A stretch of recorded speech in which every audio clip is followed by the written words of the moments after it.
La historia de la República Dominicana. Se remonta al año 600 después de Cristo, cuando los ocupantes de la isla eran los taínos, y era llamada Isla Quisqueya.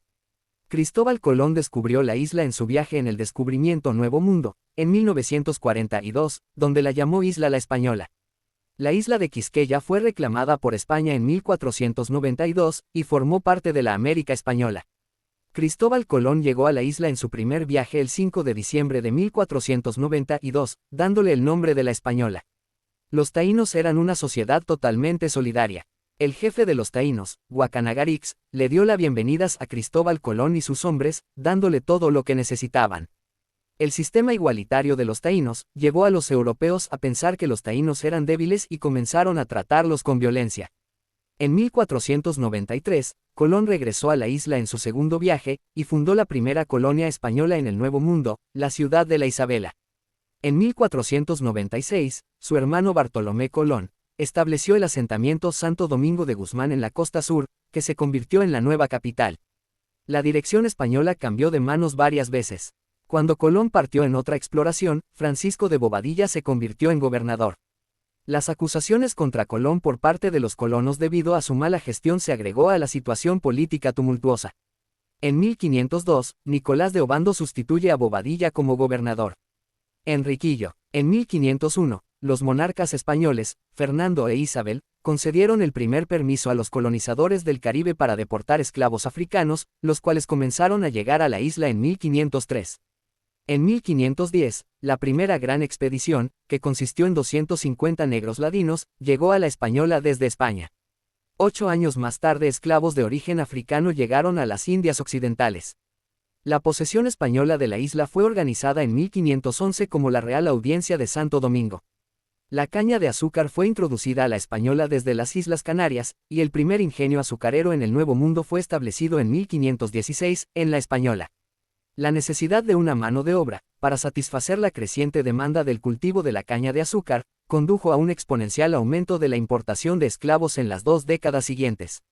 Los dueños de los molinos de azúcar, pronto formaron una nueva élite colonial, convencieron al rey de España, para que pudieran elegir a los miembros de la Real Audiencia de entre sus filas. Los colonos más pobres subsistían de la caza y las manadas de ganado salvaje que vagaban por toda la isla y de la venta de sus pieles. La primera revuelta importante de esclavos en América ocurrió en Santo Domingo en 1521, cuando los musulmanes esclavizados de la nación Wolof encabezaron un levantamiento en la plantación de azúcar del almirante Don Diego Colón, hijo de Cristóbal Colón. Muchos de estos insurgentes lograron escapar a las montañas donde formaron comunidades cimarronas. En la década de 1530, las bandas cimarronas se habían vuelto tan numerosas que en las zonas rurales, los españoles solo podían viajar con seguridad fuera de sus plantaciones en grandes grupos armados. En 1537, otro corsario francés atacó los poblados de Azua y Ocoa, quemando ingenios y casas y saqueando todo lo que pudo, mientras que en 1540, un barco que recién había zarpado del puerto de Santo Domingo, fue asaltado por corsarios ingleses. En 1541, España autorizó la construcción de la muralla de Santo Domingo, y decidió restringir los viajes por mar a los convoyes armados. Otra medida la cual destruiría la industria azucarera de La Española, fue que en 1561, La Habana, más estratégicamente ubicada en relación con la corriente del Golfo, fue seleccionada como el punto de concentración obligatorio de las flotas mercante, las cuales tenían un monopolio real sobre el comercio con las Américas. En 1564, las ciudades principales del interior de la isla, Santiago de los Caballeros y Concepción de la Vega, fueron destruidas por un terremoto. Con la conquista del continente americano, La Española declinó rápidamente. La mayoría de los colonos españoles abandonaron la isla por las minas de plata de Bolivia así como también de México y Perú, mientras que los nuevos inmigrantes españoles omitieron la isla. En 1586, Sir Francis Drake ocupó la ciudad de Santo Domingo, cobrando un rescate por su retorno al dominio español.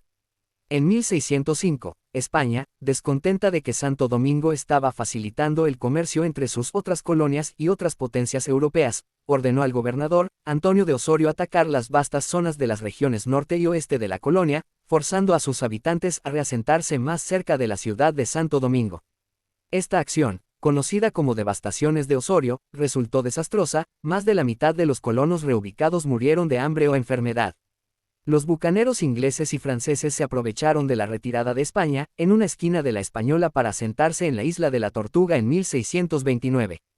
Francia estableció un control directo en 1640, reorganizándola como una colonia oficial y ampliando la costa norte de la isla, aunque esta no sería reconocida por España de manera oficial hasta la firma del Tratado de Aranjuez de 1777.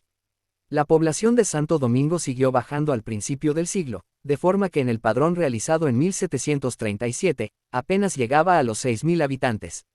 A partir de ese momento, una etapa de mejoría llevó a que hubiera aproximadamente 125.000 en 1790. De esta cifra, unos 40.000 eran terratenientes blancos, unos 25.000 eran hombres libres de color o mulatos, y unos 60.000 eran esclavos. Sin embargo, seguía siendo pobre y abandonada, sobre todo en contraste con la parte occidental, del vecino francés de Saint-Domingue, que se convirtió en la colonia más rica en el Nuevo Mundo y tenía 4 veces y media el número de habitantes. Como las restricciones sobre el comercio colonial se suavizaron, las élites coloniales de Saint-Domingue les ofrecieron el mercado principal a los exportadores de carne, cueros, caoba y tabaco de Santo Domingo. Otro factor fueron los éxitos de los corsarios locales durante las guerras con Gran Bretaña. En 1822, la nación haitiana invadió Santo Domingo, tomando control de todo el estado. España empezó a reclamar el territorio a Haití en 1830, ya que para España este seguía siendo territorio español bajo ocupación haitiana. En este periodo, se llevaron a cabo expropiaciones de tierra a gran escala, en desmedro de los esfuerzos necesarios para la producción de cultivos de exportación. Se impuso el servicio militar, se restringió el uso de la lengua española, y se trató de eliminar las costumbres tradicionales, como las peleas de gallos. Esta situación avivó la percepción que tenían los dominicanos de sí mismos, y sus diferencias con las costumbres haitianas en términos de idioma, raza, religión y costumbres nacionales. Sin embargo, este fue también un periodo que terminó definitivamente con la esclavitud como institución en la parte oriental de la isla. Haití prohibió la constitución de los blancos como propietarios de tierras. Y las principales familias terratenientes se vieron privadas por la fuerza de sus propiedades. La mayoría emigró a Cuba, Puerto Rico, o a la Gran Colombia, por lo general con el apoyo de funcionarios haitianos, que adquirieron sus tierras. Los haitianos, que asociaban la Iglesia Católica con sus amos franceses, que les habían explotado antes de su independencia, confiscaron todos los bienes de la Iglesia, deportaron a todos los clérigos al extranjero, y los restantes miembros del clero rompieron los lazos con el Vaticano. La Universidad de Santo Domingo, la más antigua de América y que carecía de estudiantes y profesores, fue cerrada. Fin de la ocupación de Haití sobre Santo Domingo. El 16 de julio de 1838, Juan Pablo Duarte fundó la Sociedad Secreta La Trinitaria, junto con Juan Isidro Pérez, Juan Nepomuceno Ravelo, Félix María Ruiz, Benito González, Jacinto de la Concha, Pedro Alejandrino Pina, Felipe Alfau Bustamante, y José María Serra. Más tarde, fueron incorporados Francisco del Rosario Sánchez, Matías Ramón Mella, Vicente Celestino Duarte, Fray José Antonio Bonilla, Pedro Pablo Bonilla, Pedro Carrasco, Félix María del Monte, Tomás de la Concha, Pedro Antonio Bovea, Juan Nepomuceno Tejera, Epifanio Villini, Francisco Martínez de León, Antonio Duvergé, José María Imbert, Francisco Antonio Salcedo, entre otros. En 1843, los independentistas se aliaron con un movimiento haitiano cuyo objetivo era el derrocamiento de Boyer. No obstante, al develarse como revolucionarios que trabajan por la independencia dominicana, el nuevo presidente de Haití, Charles Rivière, exilió o encarceló a varios trinitarios. El 27 de febrero de 1844, los rebeldes liderados por Sánchez, ante la ausencia de Duarte, tomaron la fortaleza Osama en la capital Santo Domingo. La guarnición haitiana fue tomada por sorpresa, aparentemente traicionada por uno de sus centinelas. Otro grupo de insurgentes, liderados por Matías Ramón Mella, llegó hasta la Puerta de la Misericordia, donde Mella disparó el legendario trabucazo de la independencia, y Sánchez izó inmediatamente la nueva bandera dominicana al grito de Dios, patria y libertad. Había nacido la nueva república bajo la forma de un gobierno republicano y democrático, en un pueblo libre que rechazaba cualquier imposición extranjera. El gobierno provisional presidido por el conservador Tomás Bobadilla, organizó rápidamente un ejército, para defender la exitosa sublevación y aplastar la contraofensiva de las tropas de reacción enviadas por Puerto Príncipe. En los días que siguieron a la proclamación de independencia, todos los funcionarios haitianos salieron de Santo Domingo. Tomás Bobadilla y Briones, un jurista conservador que había participado en la anterior insurrección, encabezó la Junta Provisional de Gobierno de la nueva República. En marzo de 1844, las tropas haitianas invadieron nuevamente la parte oriental para restablecer su control, pero se vieron obligados a retirarse después de sufrir grandes pérdidas. A principios de julio de 1844, Duarte fue instado por sus seguidores a convertirse en presidente de la República. Duarte estuvo de acuerdo, pero solo si se hacía por medio de elecciones libres.